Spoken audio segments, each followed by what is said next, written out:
Welcome to week 3. This is an important week in the course. For the past couple of weeks as you began the course, you looked at different issues of equity, inequity, effective poverty, SES, and examined some ideas and strategies you might use in your class. I want to emphasize that the text we have is an excellent book and it has excellent strategies that are good for all students. Don't be mistaken in thinking that these are just for a special group of students, at-risk students. This text provides strategies that will be good for all students. But as we look at those strategies, we also look at different groups of students and how we might improve instruction to them. You're all good-hearted teachers looking for best practices, and this book will provide you with great strategies and ideas. This week, we built a little bit on last week. We talked about poverty, examining Donna Beagle and Ruby Payne and some of their concepts of how poverty affects a student. This week, we're going to look at Jane Elliott and her class divided. Now, some of you are familiar with this, some of you may not be familiar with this. Very controversial experiment she began in the early 1970s with a group of young children. You all have different reactions to this, and it is a very emotional, evoking video. As you watch this, keep in context when she did this. Martin Luther King had just been assassinated.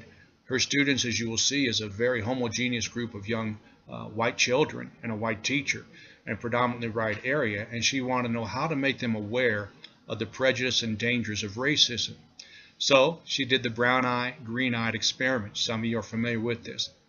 Even if you're familiar with the classroom, you might also look at the video about how Jane Elliott then did this with a group of prison administrators and prison personnel, a group of adults, and how they reacted.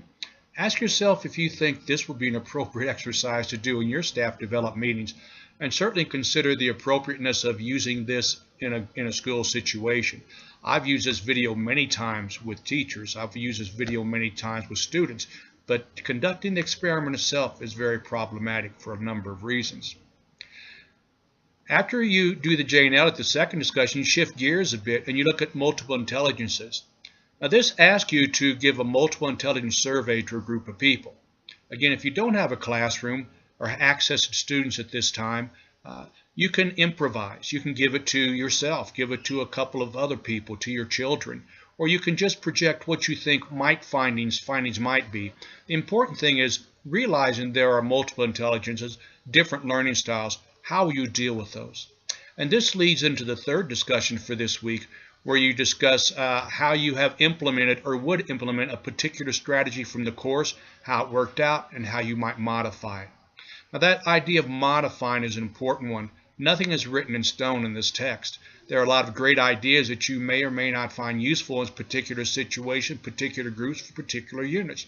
You may have to change, you may have to modify.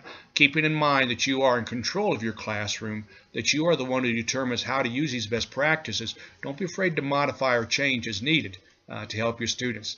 Very exciting week. I look forward to seeing your reactions to this and the discussions that follow.